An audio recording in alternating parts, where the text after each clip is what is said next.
Support for this podcast and the following message come from Corient. Corient provides wealth management services centered around you. They focus on exceeding your expectations and simplifying your life. Corient has been helping high achievers just like you enjoy their lives more fully, preserve their wealth, and provide for the people, causes, and communities they care about. As one of the largest integrated fee-only registered investment advisors in the U.S., Corient has deeply experienced teams in 23 strategic locations. Corient has extensive knowledge spanning the full spectrum of planning, investing, lending, and money management disciplines. Leverage Corient's exclusive network of experts to craft custom solutions designed to help you reach your financial goals, no matter how complex they may be. Real wealth requires real solutions. For more information, connect with a wealth advisor today at Corient.com. That's Corient.com. Corient.com. You know how to book flights and hotels. All you're missing is a tool to plan the travel experiences you'll have once you arrive. That's why you need Viator. Book guided tours, excursions, and more in one place. There are over 300,000 travel experiences to choose from, so you can find something for everyone. And Viator offers free cancellation and 24/7 customer support for worry-free travel. Download the Viator app now and use code Viator10 for 10% off your first booking in the app. Find travel experiences for you. Do more with Viator.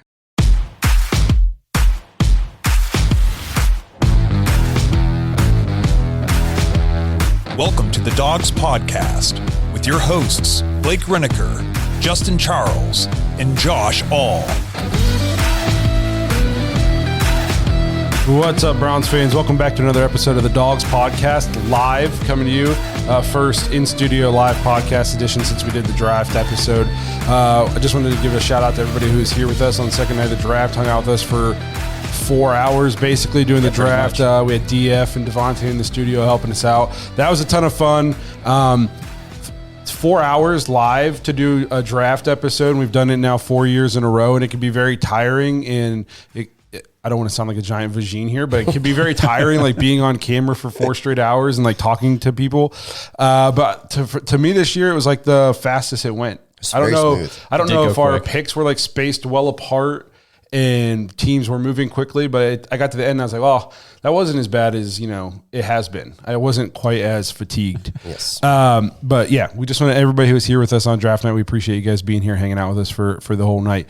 We are going to talk a little bit, a lot about what we thought of our draft picks, some of the grades that are being thrown around out there. We're also going to talk about the center the Browns just signed. So a little bit of everything. We got a voicemail from Kenny Mack to get to. So it's going to be a good episode. We appreciate all you guys being here.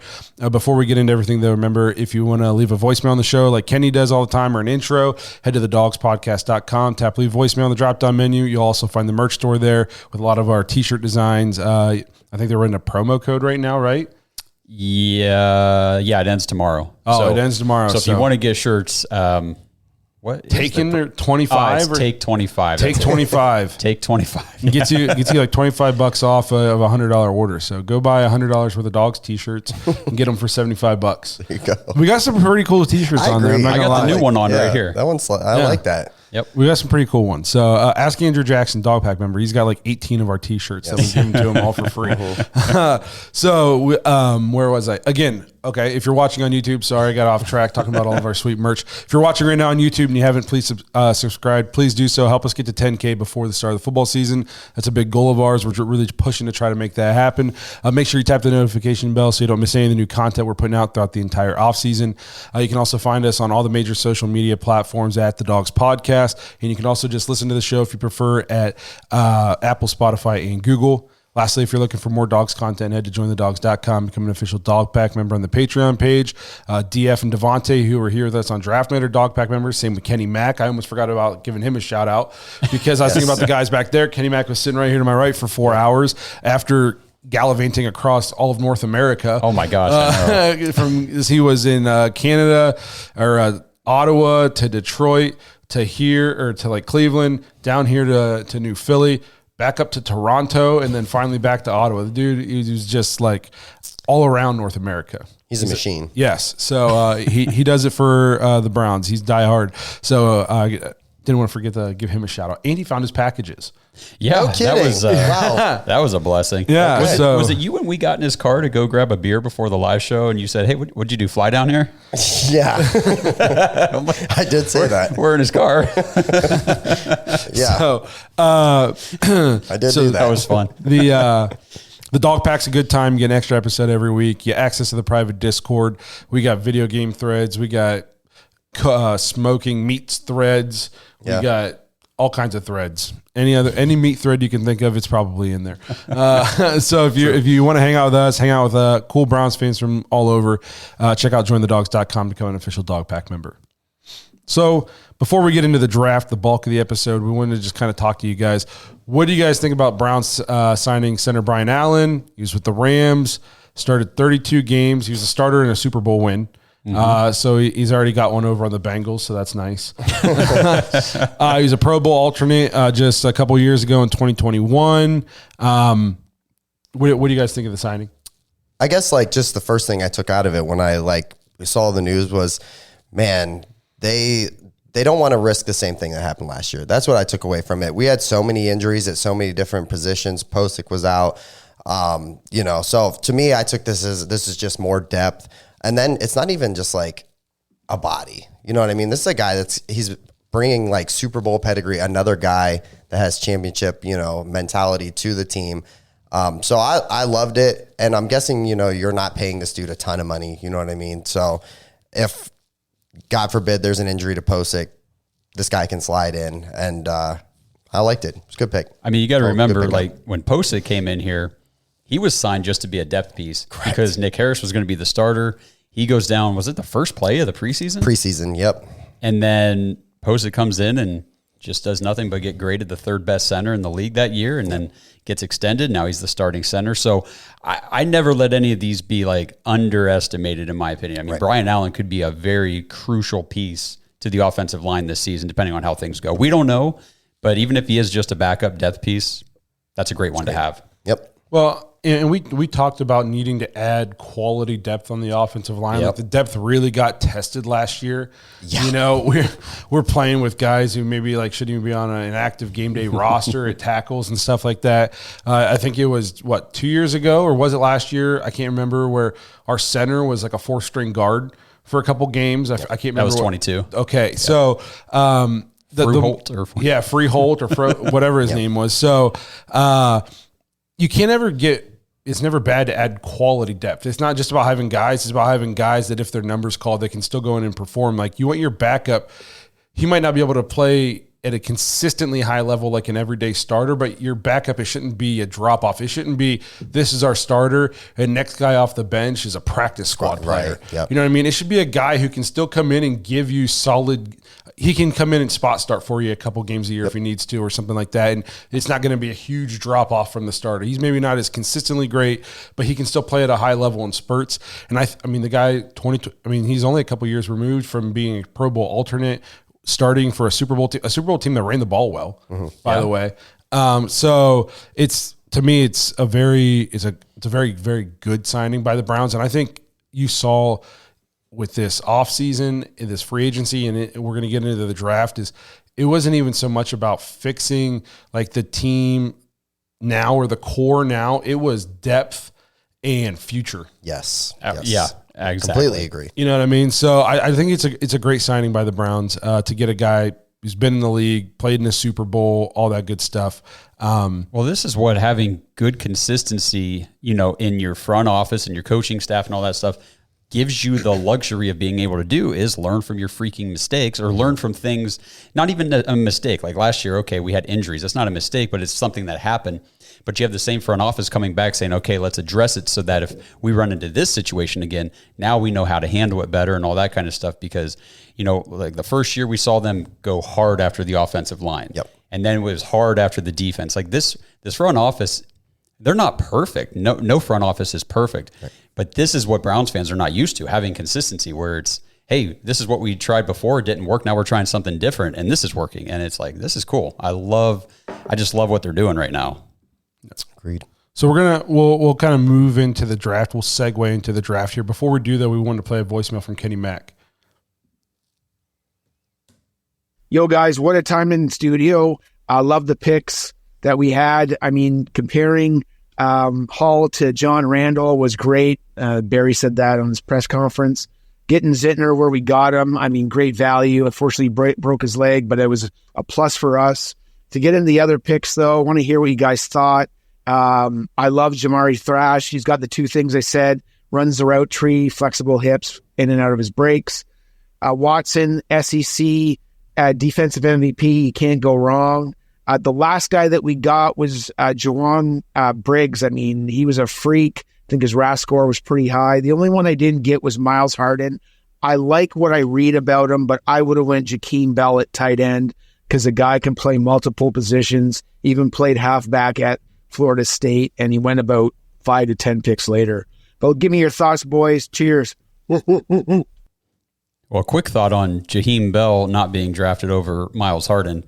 I don't think Andrew Berry's taken a tight end over a cornerback. They value cornerbacks so much. And the thing with Bell is he slid the whole way through that draft. And I think it's because of his size. He's a smaller guy. He's never going to play traditional tight end in the NFL. And honestly, I just don't know what his role would have been here because he's not going to come in and be a legit backup as a rookie to David Njoku. So if something happens to David this year, there's no rookie tight end we could have drafted outside of like the top 2 or 3 that are going to help us this year. Right. I know a lot of us were pounding the drum for tight end in the draft, and we didn't go that route. But then one of the first things we did was sign one. Yep. Yeah. The kid out of Wyoming. Yeah. Which I haven't had a ton of time to read up on, but he seems like everything I read says like he's got the potential to be a very solid tight end 2 in the league. Yeah. Which it turns out we have a good tight end 1. He's super athletic. Yep. Very athletic. So yeah, I'm very excited. That's Trayton Welch. Yeah. Okay. Yep. So when I go look at the draft, the first thing I thought of, draft night, we were here for the 4 hours talking about it. And then like, as we've moved away from the draft, a week out, it's for the first time in probably my life, all of our lives, the Browns were not drafting for starters in the 5th round. Yes. We weren't getting Muhammad Massaquoi to come in and be our number 1 and Brian Rubisky to come in and be our number 2. Ooh, look at those names you're pulling out. You know what I mean? Keep it going. For the first time, like we all wanted these big name guys. We were talking about moving up to get Mitchell out of Texas. The Jatavion Sanders was out there on the board. I wanted Franklin on draft night. I was like, he's falling. We can get him. But I think you saw what this draft told me for the Browns is they like our roster. Yes. It's a high end top level roster right now. It just won 11 games using 5 different quarterbacks. I think they said we like our roster as is. We don't need to make huge splashes in the draft because let's be honest, nobody we draft, even if we would have taken Mitchell in round 2, say we took him in round 2 instead of Michael Hall round 2. He's not starting day 1 for us. Right. You know who does have a chance to make an immediate impact this year and down the road is Michael Hall. Right. Yep. Okay. Like Mitchell wasn't getting on the field. You just gave Judy a contract. You just brought Elijah Moore in. You just drafted Cedric Tillman last year, who I think the franchise has high hopes for. You still have Amari Cooper. You have David Njoku as a pass catcher. Like he wasn't getting on the field probably as a rookie. So we're pounding the drum for some of these high profile names. And the Browns said, we're going to let the draft come to us. Yes. We're going to address positions that we know might not be an immediate need now. Like we don't need Michael Hall now, but he will probably see the field this year and hopefully make an impact. But we drafted Michael Hall for next year and the year after. And we're finally drafting for the future because we started at the bottom. And we started crafting this roster years ago. And it's to the point now where we don't have to reload it in the draft every year. It's just about sustaining and building and having a good foundation and just filling in holes where you think you're going to have them in the coming years. So I think Browns fans had to kind of get over the fact like we didn't necessarily need any of these huge name people. We went and got guys who were going to help us in the future. I don't think you could have said it any better. And still, like, even when I talk to people about it, they're just like, I was just kind of a little disappointed. We really didn't move. There was nothing in this draft that was like sexy, right? There was no sexy picks. There's nothing like, oh man, gosh, like this guy's going to come in and immediately make an impact. But you couldn't have said it better. I felt like every pick was with down the road in mind, because a lot of these guys that we like that are key pieces on this team, we're either not going to be able to afford, or they're going to, production will fall off. I mean, Joel Bitonio is not going to be around forever. He's already in the same amount of seasons, I think, as what Joe Thomas played. Right. So to me, I liked our draft a lot, and it was weird because I felt like, we wanted him to jump. We wanted him to move around. They, like you said, they literally just let everything fall to him. And they didn't, for the first time in such a long time, I felt like it wasn't like what we needed right now. Like it was all just, hey, this is the best guy that's available right now. And then we can flip this guy into a starter. Not this year. I don't think that anything in this draft says this year right now, like as far as this is going to be an every down guy, but everything long-term going, 2 seasons down the road, there's some guys here that can really make a huge impact on this team. And it's cool to see, because, it might be frustrating to Browns fans, but I think we're still stuck in the same mentality of like, we have to go get guys. Like we have to go get these special guys right now. Well, we already have those guys. They're on the roster. We're paying those guys. This is down the road. This is depth.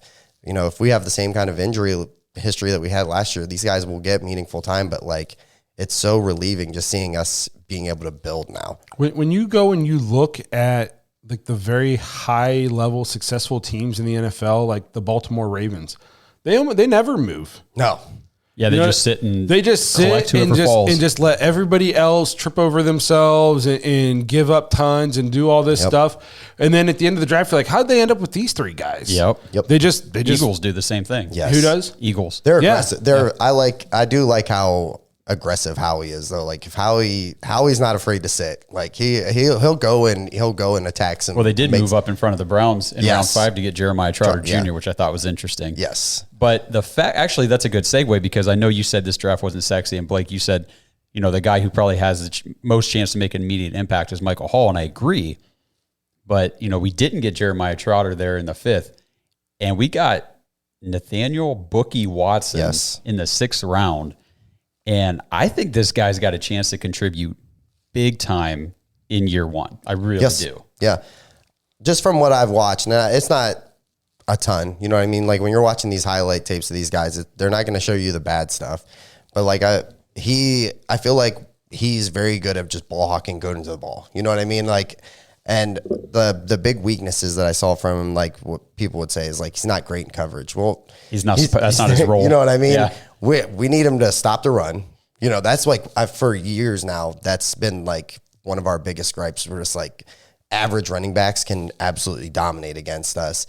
But I really, really like that pick. And then you're getting him, like the value that you're getting him and that late, it's kind of crazy. Do you remember when we got Martin Emerson? It was, okay, so he dominated against SEC receivers, right? Yes. Well, Nathaniel Watson was the SEC Defensive Player of the Year. 137 tackles, 13 tackle for loss, and 10 sacks. And he had a pick. From the same school as MJ.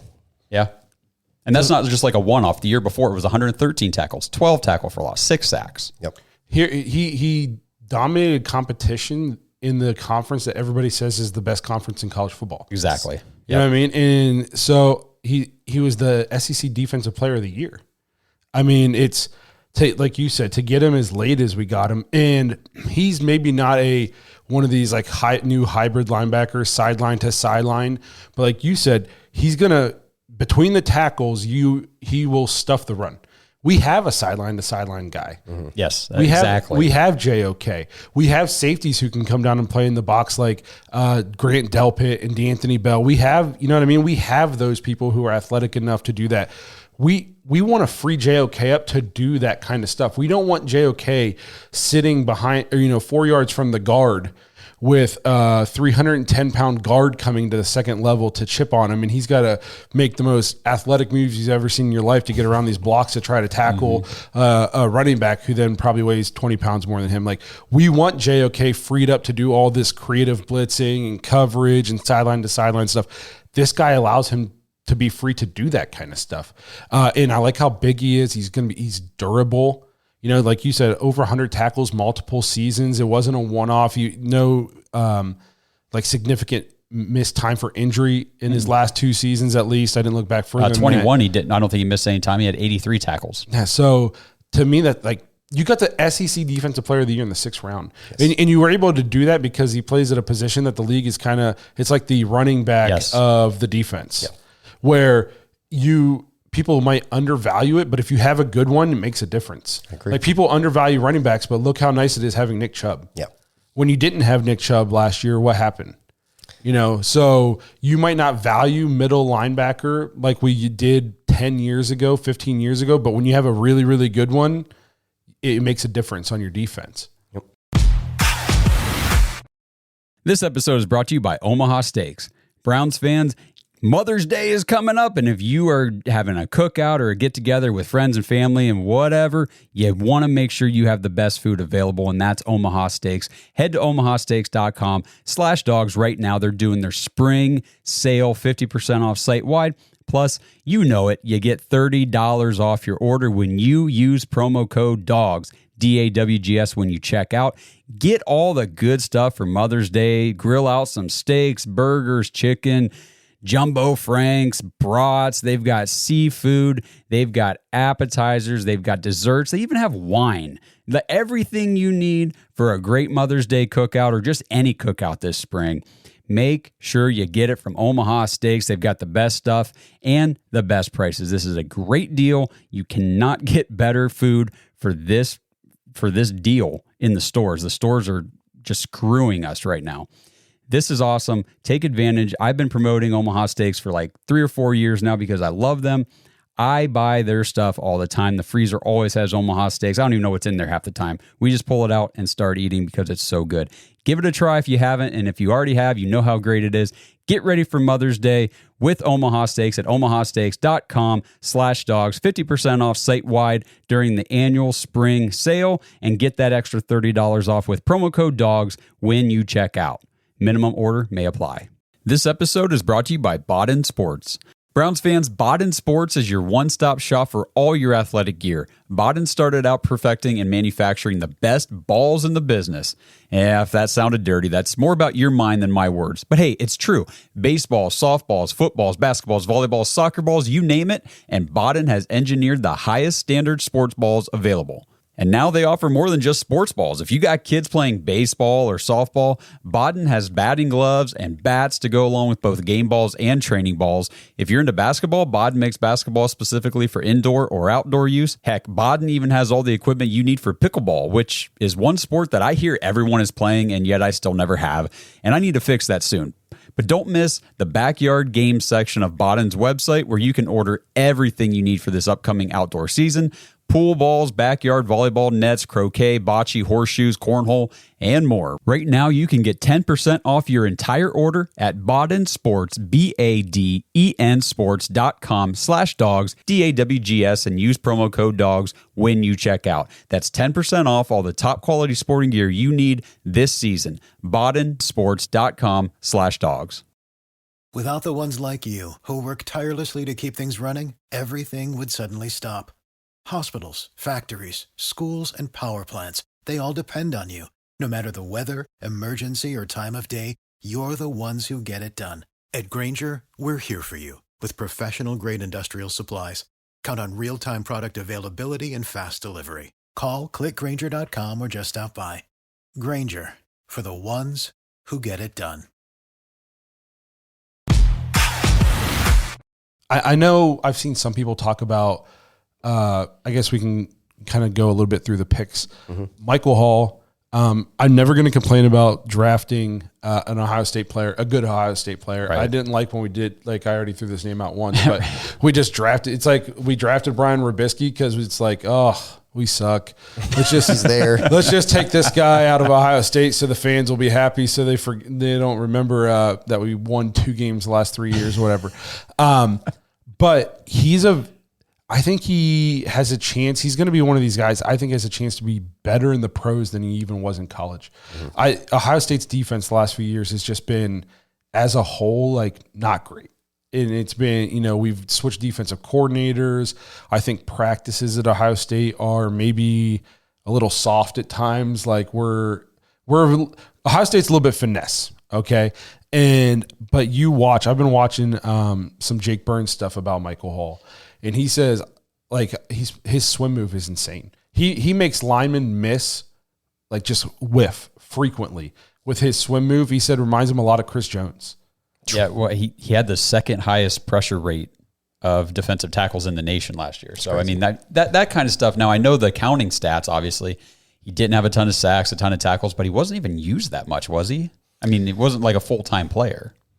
I think the nice thing, too, with him is, like, he's 20 years old. 20, yeah. You know what I mean? Like, Local kid coming home. yeah. Oh, I think out of Toledo? Somewhere in there. He's from Streetsboro, Ohio. yeah. Streetsboro. Yeah. Okay, so even closer. Yep. Goes to Ohio State, gets to stay in state, play in front of his family. He's coming to a defensive line. He's coming to a perfect situation. Yes. Okay, I mean, he's coming to a team where the defensive coordinator is Jim Schwartz, Right. who's pretty good at getting the best out of his defensive linemen. He's going to play next to guys like Myles Garrett and Dalvin Tomlinson and Ogbo and Shelby Harris and Mo Hurst. I mean, he's on a pretty good defensive line. Yes. So, like, we're not asking this guy to come in and be our immediate day one starter. I think he's got a chance, though, to be like a very solid rotational piece this year where he gets in. Maybe he only plays 15 snaps a game, but like when he's in those 15 snaps, he makes his presence felt. You know what I mean? Like he keeps other guys fresh with being able to give them a spell and that kind of stuff. And I like his versatility. He's athletic enough where you line him up inside, he's going to be quicker than these big guards and these centers and stuff like that. Like, so you can use his athleticism there. If anybody on the edge ever needs a spell, he can bump out and he can rush off the edge for a few plays. Like, I think it's a very good pick. Some people have called it a reach, and then I've heard other people say this was the best defensive lineman in the draft, or at least one of them. So I think it depends on what you wanted a defensive tackle to do for you. I mean, if you wanted a big run stuff, a gap stuffer, no, he was not your guy. Yeah. For what the Browns wanted him to do, this is the guy. He scored a athletic score of 86, which was third amongst defensive tackles at the combine this year. So he's a very good athlete. I'm excited to see what he does for the Browns. I think he has a guy. I don't know if all these rookies make the team. Obviously, he's going to make the team. And I think the linebacker is going to make the team. But I think this is one of the guys we took who has a chance to make his presence felt this year. Maybe not full time, like I said, 15 snaps a game somewhere in there where he's going to be a nice rotational piece.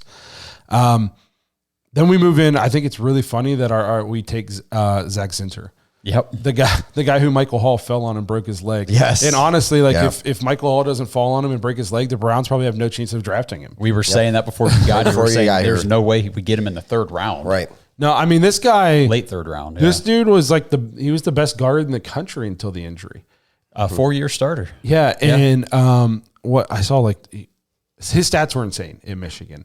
And I'm never going to complain about Jim Harbaugh. What did he do up in Michigan? He turned them in. They were tough. They were physical. Yeah. They were like the opposite of Ohio State, which is why they beat us. That's true. You know what I mean? In the trenches, they dominated us the last couple of years. This guy is a mauler. He's tough. 4-year starter at a big-time university. And he's just nasty. Like, this is a future Wyatt Teller, Joel Bitonio replacement, and he has like future.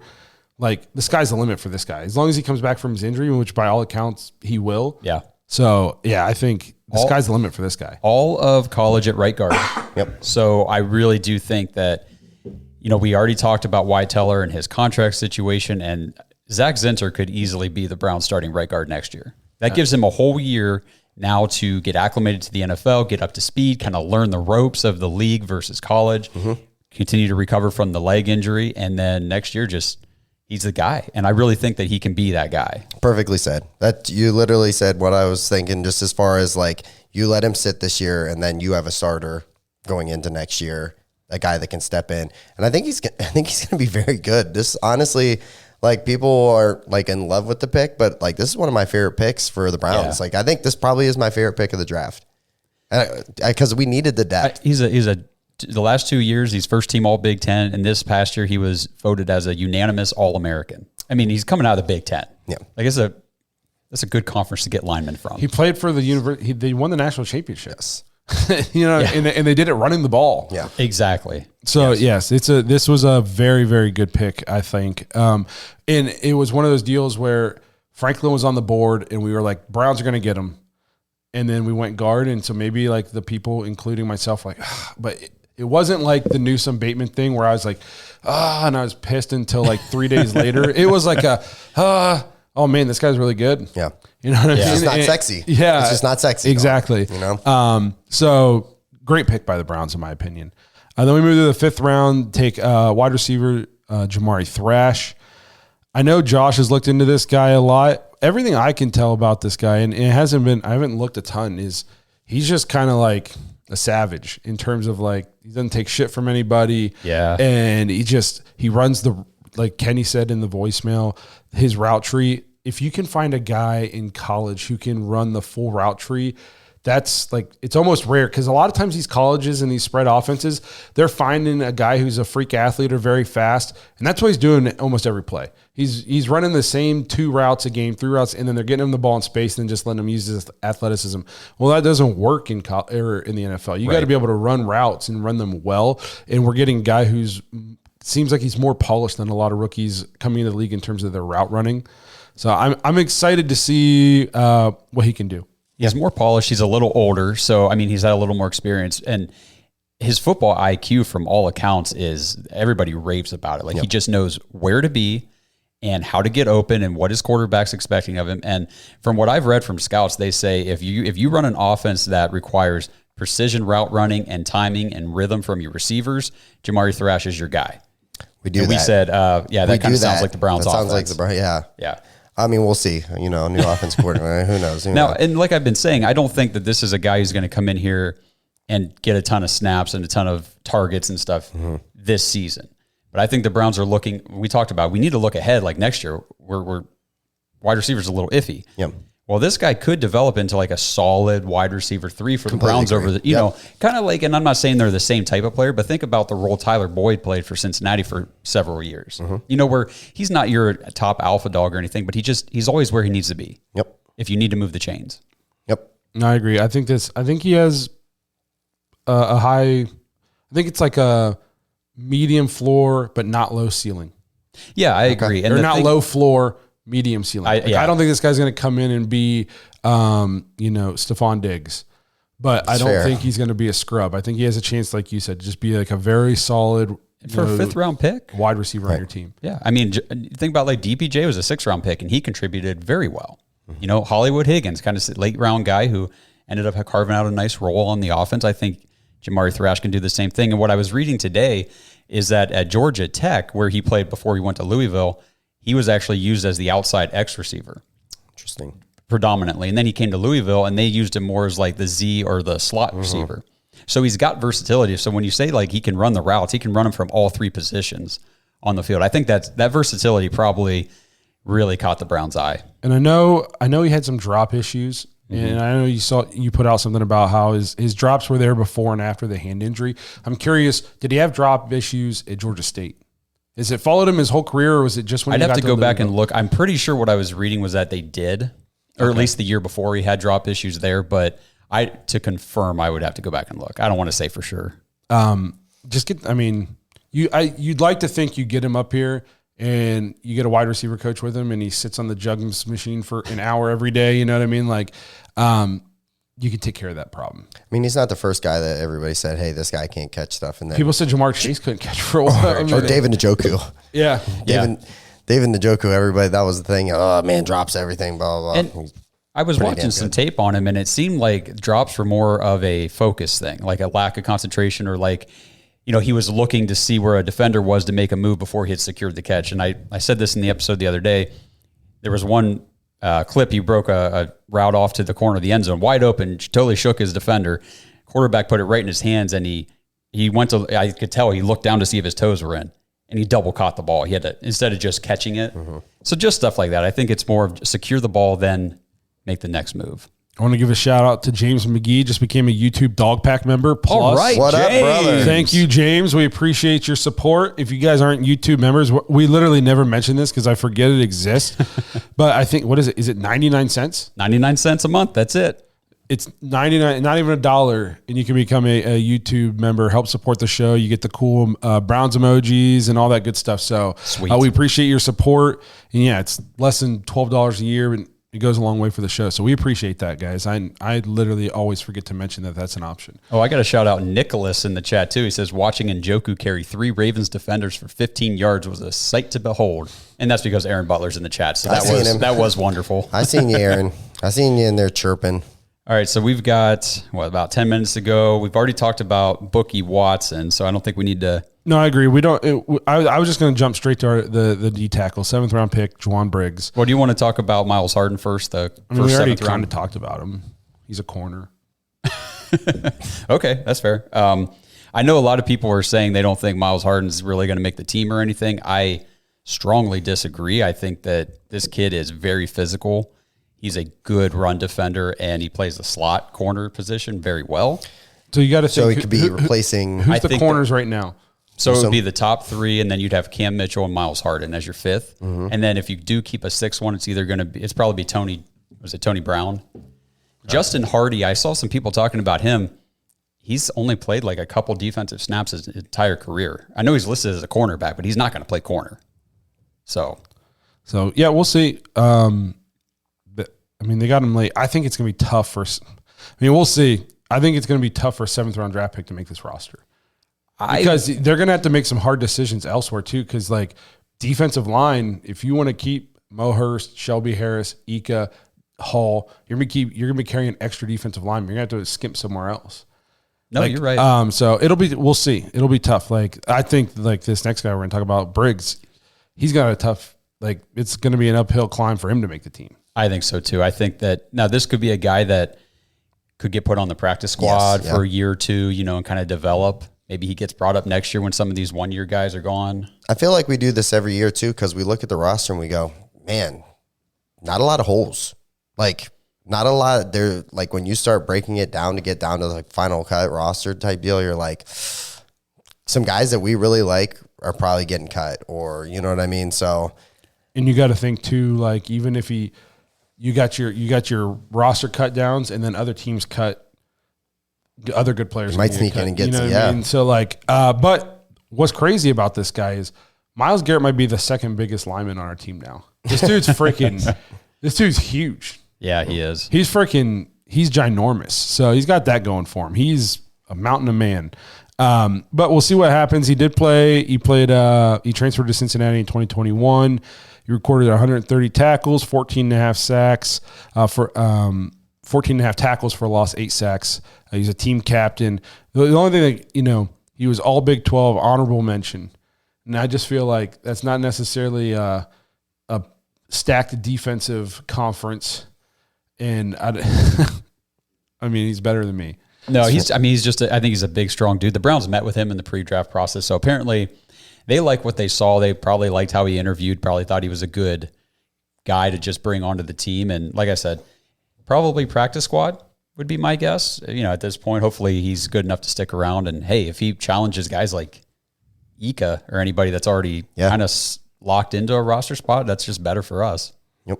I think like Ika is going to he shed a ton of weight, by the way. I saw that, man. He was looking lean. Yeah. He lost a ton of weight. He's on the Blake Reniker plan. Yeah. He's getting paid more to do it. So that kind of rounds out the draft picks. And then we got about 5 minutes here. Yep. I wanted to talk about what do you guys think of draft grades? Okay, go ahead. Yeah, so I think that they have to do it because it's kind of fun, right? Like I think it's fun, but the thing that's wild for this, like a lot of this stuff is so hard to see out. Like what 2-3? It's going to take 2-3 years for some of these, especially ours. Like our picks this year. Yep. This isn't going to be immediate. So I think it's difficult to grade. And then everything that I see, like when I watch Cleveland Browns, like the grades are like, well, didn't have a lot of picks, didn't have a 1st and a 2nd round pick. I'm like, oh, cool. So does Deshaun Watson and Jerry Jeudy get included into our draft pick grade? Because they should then, right? Since we use those picks to upgrade positions. But I think it's just something that like the media has to do. To me, it's kind of like one of those things like we don't know how any of these are going to – there's guys that go in the 1st round all the time. They're like, that's such a home run pick, and then they don't do anything in the league. I'd say it's super fun, but it's super dumb. Correct. It's so true, man. Correct. It's so dumb. Well, the thing that gets me the most is when these like bigger outlets or whatever do draft grades for all the teams, and it's like you don't follow the roster, you don't follow the front office, you don't understand their philosophy. You're not looking at their draft history, their tendencies, where they allocate their draft capital or not draft capital, their salary cap, to. Mm-hmm. Well, they give out grades based on picking like in what they consider the value. So not only who you got, but where you got them. But how can you put value on somebody that you don't know what they're going to be worth because they've never played a down in the NFL? Right. Yeah. So I was watching a video with PFT commentator the other day. He was talking about how stupid draft grades were, and he's talking about one. I think it was 2012, the Seahawks. Somebody came out and they were the only team that got an F grade that year, and they were clowned on for their draft. They had the worst draft picks. It was the worst draft anybody's ever seen. It was the year they drafted Bobby Wagner, Russell Wilson, and somebody else. It's like three. Their first three picks are three future Hall of Famers. Garbage. And they were the only team to get an F grade that year. And then they got a Super Bowl out of it. And then they got and one of the best franchises in the last decade. Yeah. Decade plus. So draft grades, again, they're fun, but they're so dumb. Yep. It's pointless. It's just so Mel Kiper can have a job. And I think people need that like instant gratification when they go and see their team. Like they need to go, oh man, we knocked it out of the park. We got an A-. Well, we've been doing it since we were 4 years old. We've been getting gold stars if we do. It's like, what's my grade? What's my grade? And So I think it's just like people need that instant gratification to it. Like, did we do good? Did we do like how I thought we did? I'm like, I don't know. Yeah. I'm not even. I think this was a solid draft for the Browns. 3 years from now, it might be awful. Yeah. I saw we got a C-. Or it might be great. I mean, the year that we drafted Martin Emerson and we didn't draft until the third, I'm sure we didn't get good grades because it's like, the Browns didn't have a first. They traded out of the second into the third. The first guy they took was a corner. They don't need a corner. They've got Ward. Everybody said he sucked. And how's that draft grade now? Pretty good. Exactly. Pretty damn good. Yeah. So, actually, I think the Seahawks did it again a couple of years ago when they got both their tackles and they took was it Tariq Woolen, the corner? Yeah, and he ended up being I'm pretty sure their draft grade that year, if I remember correctly, people were kind of like clowning that draft D-. And then they immediately turned it around and went to the playoffs, and all those guys are starters. So draft grades are, like I said, they're fun. It's fun stuff to do in the offseason, but they're so dumb. You can't grade a draft for probably minimum 3 years. Minimum. Yeah. Especially if you're a good team. Yeah. Like we're not expecting to see any of these guys full time for a couple of years. Yeah. They asked Andrew Berry that before the draft. They said, how long? Because Bill Belichick was saying usually about a year and a half to properly evaluate a rookie. And Andrew Berry, of course, said, it depends on the player, the position, where we drafted him, what we expected from him to start with. Like, it just depends on all those things. So if you draft a guy and it's like, we expect you to be a year one starter and you can't be, well, then obviously that's a lower assessment than a guy that's like, he's a 6th round pick, a depth piece, or like a 3rd round pick like Emerson. It's like, dude has to be on the field. Serious roster problems too. Yes. You know what I mean? Where you're like, we have to hit a home run on this pick or we're in big trouble. Like, yeah, that's what I love about this draft. The Browns needed no home run picks. Right. Yep. So, we're going to wrap this thing up, a little bit of a shorter live because special treat. We're announcing this, right? We are going to hang up with you guys, and then we are going to be interviewing newest Cleveland Browns running back, Aiden Robbins. Robbins, yep. Okay. And I'm very excited. Oh, yeah. This is going to be awesome. So make sure you guys stay tuned for that episode coming out sometime later this week. He's going to sit down with us. We got him coming in studio. No, I'm just joking. He's in the green room right now. No, we're going to be jumping on a virtual call with him. Can't wait to talk to him, get his thoughts about coming to Cleveland and the draft process and everything he just went through. So we're super excited to have him on. So make sure you guys check that episode out later this week. Again, we appreciate everybody who's here watching. We're post-draft, so there's literally like no good football things going on anymore now. So we got rookie minicamp in a week. Well, that would be cool, I guess. Yeah. I mean, at least we'll get a little bit of, what I mean? Something. Yeah. They looked good in shorts. Yeah. So we appreciate you guys being here, hanging out with us through the offseason. We appreciate you guys supporting the show, becoming YouTube members, all that good stuff. So again, make sure you guys check out our interview later this week. Thank you guys for being here, and we'll see you guys again live hopefully next week. Thanks for listening to another episode of the Dogs Podcast. Make sure you subscribe on YouTube and follow us on Twitter at the Dogs Podcast. Get your thoughts on the show at thedogspodcast.com.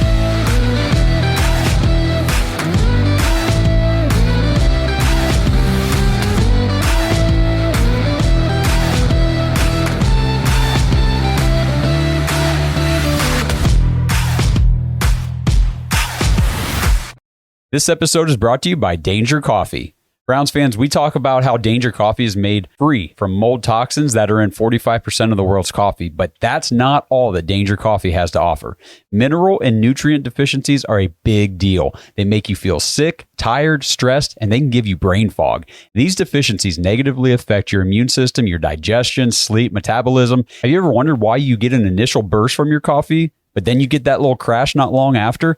Danger Coffee's patent-pending process remineralizes your body with more than 50 trace minerals and electrolytes, leaving you more energized, engaged, powerful. These micronutrients enter the cells to boost performance. They bind to toxins to provide detoxification support.